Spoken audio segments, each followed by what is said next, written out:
Bismillahirrahmanirrahim. Assalamualaikum warahmatullahi wabarakatuh.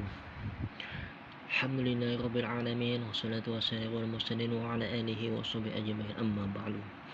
Qala Allah Ta'ala fil Qur'anil Karim, a'udzu billahi minasyaitonir rajim. Bismillahirrahmanirrahim.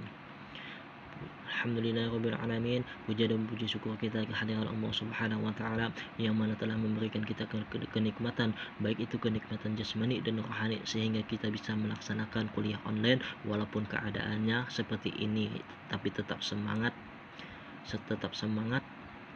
melaksanakan kuliah. Saya tidak akan memperpanjang ya. Mukadimah kami dari kelompok 2 ya, kami akan menjelaskan makalah yang kami buat. Itu judulnya itu cinta dan kasih sayang serta keindahan. Insyaallah nama-nama kami ya, kelompok 2 itu yang pertama itu kepada saudari Halimatus Sa'diyah, dan yang kedua itu saudari Ilmiah, dan yang ketiga itu ialah Muhammad Nurahil.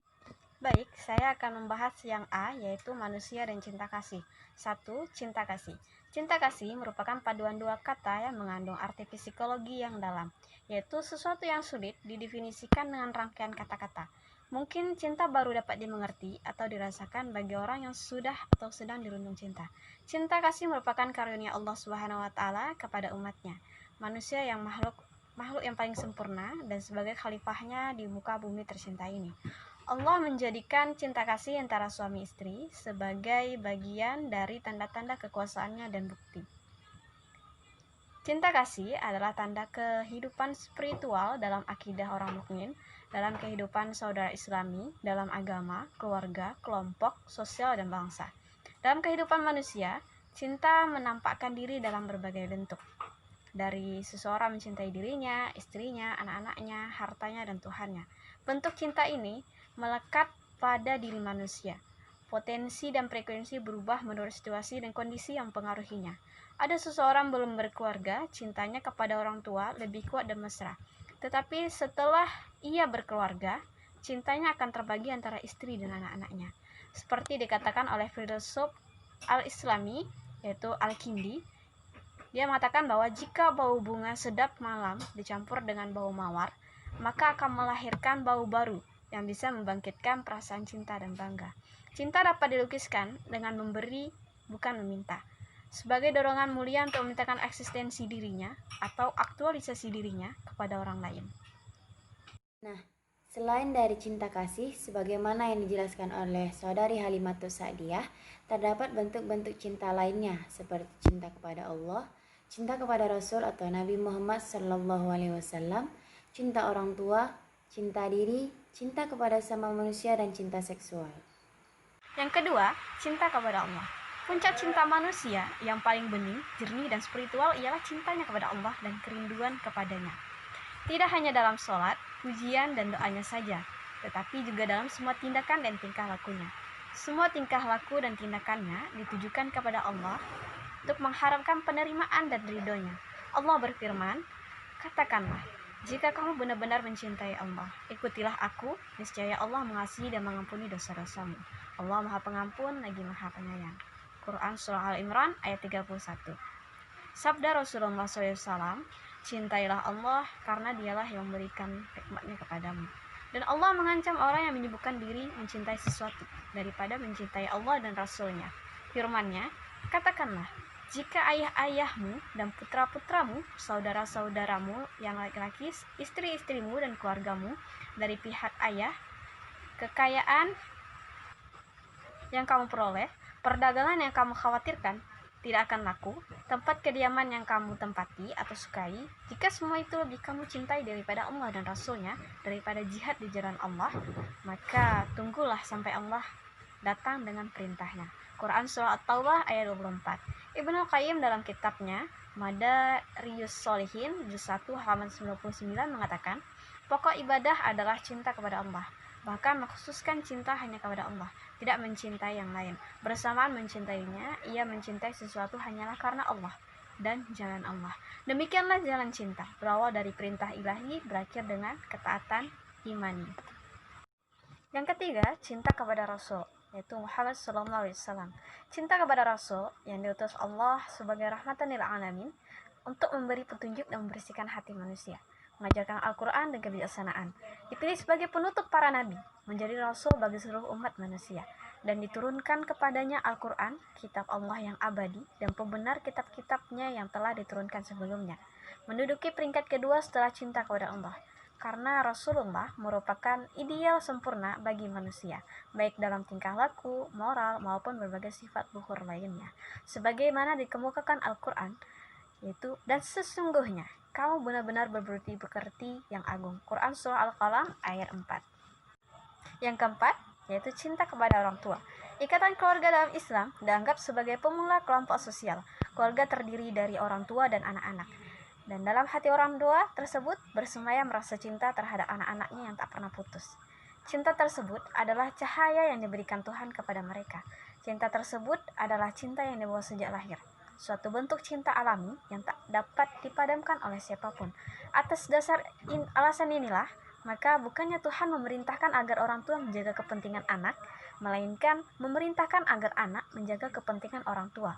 Sesuai dengan firman-Nya, dan kami perintahkan kepada manusia, berbuat baiklah kepada kedua orang tua ibu bapakmu. Ibunya telah mengandungnya dalam keadaan lemah yang bertambah-tambah dan menyepihnya dalam 2 tahun. Bersyukurlah kepadaku dan kepada kedua orang ibu bapakmu. Hanya kepadakulah kembalimu. Quran Surah Al-Luqman ayat 14. Yang kelima, cinta diri. Cinta diri erat kaitannya dengan dorongan menjaga diri. Manusia senang untuk tetap hidup, mengembangkan potensi dirinya, dan aktualisasikan diri. Ia juga mencintai segala sesuatu yang mendatangkan kebaikan, ketentraman, dan kebahagiaan pada dirinya. Sebaliknya, ia membenci segala sesuatu yang menghalanginya untuk hidup, berkembang, dan mengaktualisasikan diri. Ia juga membenci segala sesuatu yang mendatangkan rasa sakit, penyakit, dan bahayanya. Di antara gejala yang menunjukkan kecintaan manusia pada dirinya sendiri ialah permohonannya yang terus-menerus agar dikaruniai harta, kesehatan, dan berbagai kebaikan dan kenikmatan hidup lainnya. Dan apabila ia tertimpa bencana keburukan atau kemiskinan, ia merasa putus asa dan mengira bahwa ia tidak bisa memperoleh karunia lagi. Firman-Nya, manusia tidak jemu-jemu memohon kebaikan, tetapi jika mereka ditimpa malapetaka, dia menjadi putus asa lagi putus harapan. Quran Surah Fussilat ayat 49. Yang keenam, cinta kepada sesama manusia. Agar manusia dapat hidup dengan penuh keserasian dan keharmonisan dengan manusia lainnya, tidak boleh tidak, ia harus membatasi cintanya pada dirinya sendiri dan keegoisannya. Juga hendaknya ia menyeimbangkan cintanya itu dengan cinta dan kasih sayang kepada orang-orang lain, bekerja sama dengan atau memberi bantuan kepada mereka. Dengan ini, diharapkan mereka bisa menyeimbangkan antara cinta kepada diri sendiri dengan cinta mereka kepada orang lain dan membatasi ekstremitas cinta mereka. Firman-Nya, sesungguhnya orang-orang mukmin adalah bersaudara. Karena itu, damaikanlah antara dua saudaramu dan bertakwalah kepada Allah, supaya kamu mendapat rahmat. Quran Surah Al-Hujurat ayat 10. Cinta seksual. Bismillahirrahmanirrahim.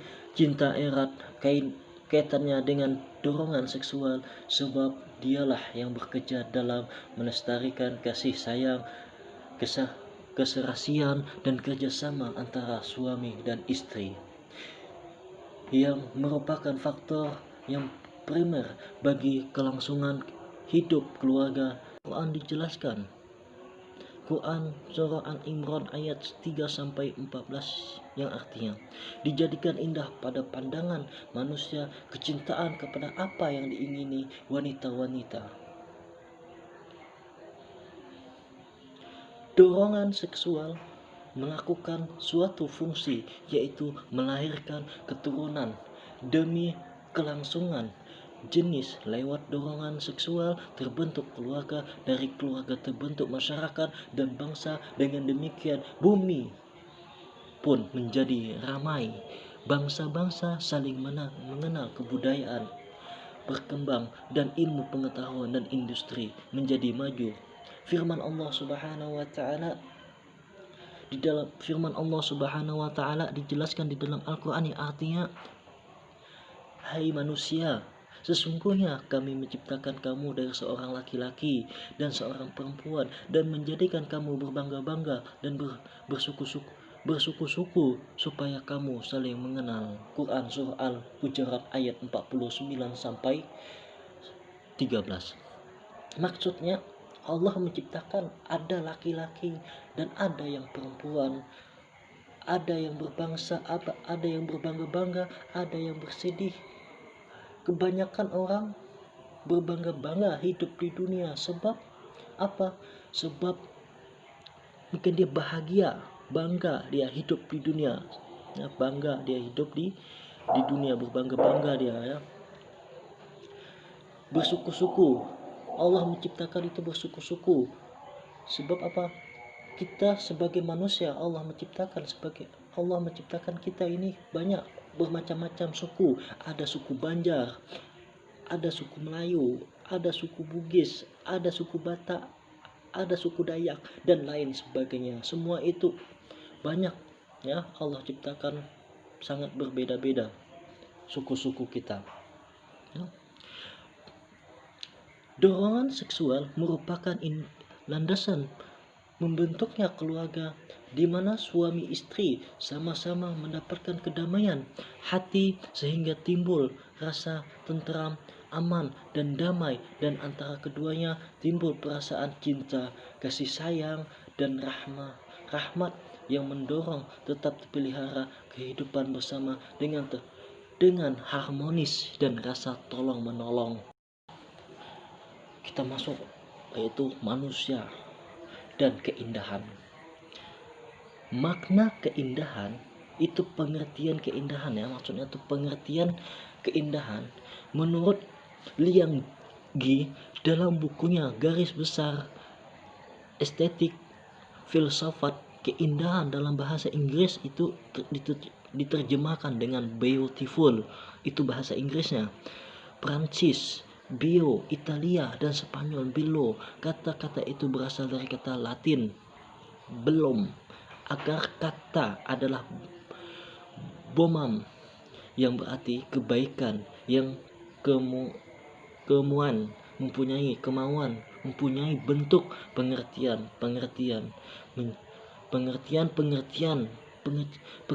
menjadi bonelum, dan terakhir di pendekatan sehingga ditulis belum.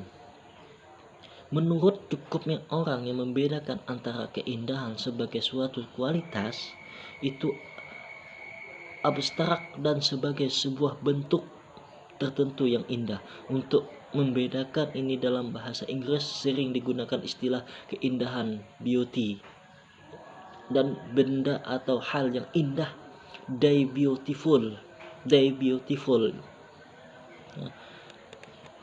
Itu diartikan di dalam bahasa Inggris, ya. Cantik, beautiful itu cantik,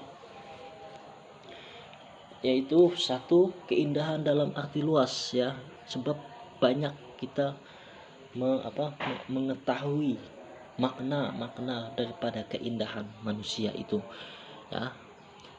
Satu itu ialah keindahan dalam arti luas. Keindahan dalam arti luas mengandung arti ide kebaikan. Misalnya Plato menyebut watak yang indah dan hukum yang indah, sedangkan Aristoteles merumuskan keindahan sebagai suatu yang baik juga menyenangkan. Plotinus mengatakan tentang ilmu yang indah dan kebajikan yang indah. Orang Yunani berbicara pula mengenal buah pikiran yang indah dan adat kebiasaan yang indah, tetapi bangsa Yunani juga mengenal pengertian keindahan dan arti estetik. Disebutkan sumetria untuk keindahan berdasarkan pemeliharaan. Misalnya pada seni pahat kita ukir supaya terlihat indah, ya, supaya banyak pembelinya, ya. Yang kedua itu ada juga yang namanya keindahan dalam nilai estetik. Estetik ada juga nilai estetik, yaitu keindahan dalam nilai estetik mumi menyangkut pengalaman estetik seseorang dalam hubungan dengan segala sesuatu yang diserapkan.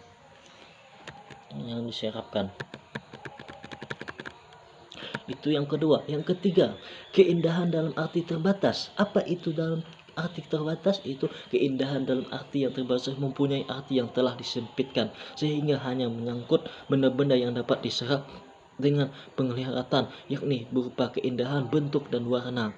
Jadi dapat disimpulkan bahwa keindahan pada dasarnya adalah sejumlah kualitas pokoknya tertentu yang terdapat pada suatu hal. Kualitas yang paling sering disebut adalah kesatuan umiti, keseimbangan, bolonce, dan kebalikan, kontras ya. Dari ciri itu dapat diambil kesimpulan bahwa keindahan tersusun dari sebagai keselaraan dan kebaikan dari garis, warna, bentuk, nada, dan kata-kata. Nilai estetik. Nilai yang berhubung dengan segala sesuatu yang tercakup dan pengertian keindahan disebut dengan nilai estetik.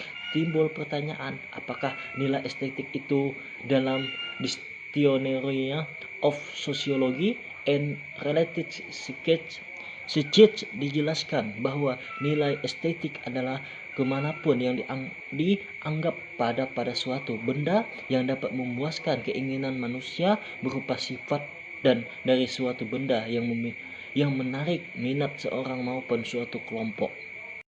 Yang penting adalah nilai ekstrinsik dan nilai intrinsik. Nilai ekstrinsik adalah sifat baik dari suatu benda sebagai alat atau sarana untuk suatu hal lainnya, yakni nilai yang bersifat sebagai alat. Intrinsik adalah sifat baik dari suatu benda yang bersangkutan atau sebagai suatu tujuan ataupun demi kepentingan benda itu sendiri. Sebab manusia mencintai keindahan. Keindahan pada dasarnya adalah alamiah. Alam ini diciptakan Tuhan. Ini berarti bahwa keindahan juga ciptaan Tuhan menurut Al-Quran. Menurut Al-Quran, al-mina sepenuhnya milik Allah, karena Allah lah yang menciptakan. Firman Allah Subhanahu wa ta'ala yang artinya, dan sesungguhnya jika kamu tanyakan kepada mereka siapakah yang menciptakan langit dan bumi, tentu mereka akan menjawab Allah. Katakanlah segala puji bagi Allah. Tetap kebanyakan mereka itu tidak mengetahui kepunyaan Allah yang di langit dan di bumi. Sesungguhnya Allah dialah yang maha kaya lagi maha terpuji. Quran surah Luqman ayat 31 sampai 25 sampai 20. Apa Allah suruh? Ikuti perintah Allah. Jangan kita tidak mau menuruti. Contohnya kayak sholat, puasa, zakat. Biar apa? Biar Allah senang. Biar apa? Di dunia ini terasa indah. Terasa indah supaya kita bisa mencintai keindahan itu. Kayak Allah menciptakan langit, begitu indahnya langit warna biru, begitu cantiknya bunga Allah ciptakan, begitu bagusnya tanam-tanaman Allah ciptakan. Cuman kita hanya Allah perintahkan untuk menjaga supaya baik-baik aja, supaya jangan dihancur, supaya bagus, semakin indah dilihat sama manusia, supaya kita semakin mencintai keindahan. Ya, itu. Keindahan dalam Islam. Yang dimaksud dengan keindahan atau al-jamal adalah kesempurnaan ilahi. Kepunyaan Allah lah keindahan dan kesempurnaan. Sifatnya dan namanya adalah sempurna. Allah Maha Sempurna. Allah sangat mencintai keindahan di mana keindahan tersebut terdapat dari makhluknya atau hambanya yang menghias diri dengan iman, bersolek dengan akhlakul karimah, berbekal dengan takwa, berdandan dengan taat dan mencari keluhuran dengan tawadu, serta menyukai orang-orang atau hambanya yang mengerjakan segala apa yang diperintahkannya dan menjauhi segala apa yang dilarangnya, sehingga dengan mudah orang yang dicinta itu mendapat ridho Allah Subhanahu wa Ta'ala. Selanjutnya adalah renungan. Renungan berasal dari kata renung. Merenung artinya diam-diam memikirkan sesuatu atau memikirkan sesuatu secara mendalam. Jika dikaitkan dengan keindahan dalam suatu karya seni, maka renungan atau pemikiran yang dimaksud adalah memikirkan sesuatu atau hal-hal yang dalam pembuatan karya seni tersebut dapat terlihat indah, baik dilihat oleh diri sendiri maupun dilihat oleh orang lain. Dalam Islam, Allah telah memberi dorongan kepada umatnya untuk memikirkan sesuatu atau hal-hal yang telah diciptakan Allah Subhanahu wa Ta'ala di alam semesta ini, sebagaimana yang dijelaskan dalam Quran surah Yunus ayat 101 yang artinya, katakanlah, perhatikanlah apa yang ada di langit dan di bumi. Tidaklah bermanfaat tanda kekuasaan Allah dan Rasul-Rasul yang memberi peringatan bagi orang-orang yang tidak beriman. Nah, dari ayat di atas menjelaskan tentang suatu seruan yang gamblang untuk mengadakan renungan, pemikiran dan penelitian ilmiah terhadap apa-apa yang diciptakan oleh Allah Subhanahu wa Ta'ala yang terdapat di langit dan bumi dan semua fenomena alam di alam semesta ini. Selanjutnya adalah keserasian. Keserasian berasal dari kata serasi. Kemudian serasi berasal dari kata rasi yang memiliki arti kata cocok, sesuai atau kena benar. Kata cocok, sesuai atau kena mengandung arti perpaduan, pertentangan, ukuran, dan seimbang. Contohnya, dalam kehidupan sehari-hari kita berusaha untuk memadupadankan antara warna jilbab dengan warna pakaian. Sehingga itulah yang bisa disebut dengan keserasian. Nah, kemudian dalam Islam, memandang keserasian dengan kepribadian yang memperhitungkan tubuh, kesehatan, kekuatan, dan memenuhi kebutuhan-kebutuhannya dalam batas-batas yang diperkenankan oleh dalam agama, serta berpegang teguh pada keimanan kepada Allah Subhanahu wa Ta'ala.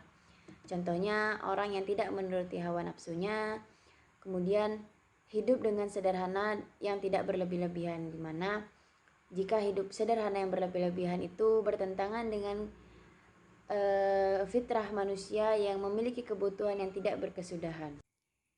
Nah, yang terakhir adalah kehalusan. Kehalusan berasal dari kata halus, artinya tidak kasar, atau lemah lembut dalam perbuatan, sopan santun, baik budi dan bahasa, serta beradab. Kehalusan berarti sifat-sifat yang halus, kesopanan dan atau keadapan. Halus bagi manusia itu sendiri ialah berupa sikap, yakni sikap halus. Sikap halus adalah sikap lemah lembut dalam menghadapi orang, baik lembut dalam pengucapan kata-kata, lembut dalam raut muka, maupun lembut dalam sikap anggota badan dan lainnya. Contohnya dalam kehidupan sehari-hari kita akan menemui orang yang menyandang disabilitas atau orang yang mengalami gangguan terhadap organ tubuh, seperti tuli, buta, dan bisu. Kemudian jika kita mengucapkan kata buta, tuli, dan bisu tersebut, maka membuat penyandang disabilitas itu menjadi sakit hati atau tersinggung. Jadi untuk mencegah hal tersebut, maka kita harus mengucapkan kata tunanetra, tunarungu, dan tunawicara, di mana tunanetra ini digunakan untuk orang yang mengalami gangguan penglihatan. Tunarungu digunakan untuk orang yang mengalami gangguan pendengaran. Kemudian tunawicara adalah kata yang digunakan untuk orang yang mengalami gangguan bicara. Nah, itulah yang dapat kami jelaskan dalam PowerPoint ini. Saya mewakili Halimatus Sa'diyah dan Muhammad Nur Helmi Fuadi mengucapkan banyak-banyak terima kasih kepada teman-teman yang telah melihat video ini. Salah dan silap, saya mohon maaf. Akhir kata, Assalamualaikum warahmatullahi wabarakatuh.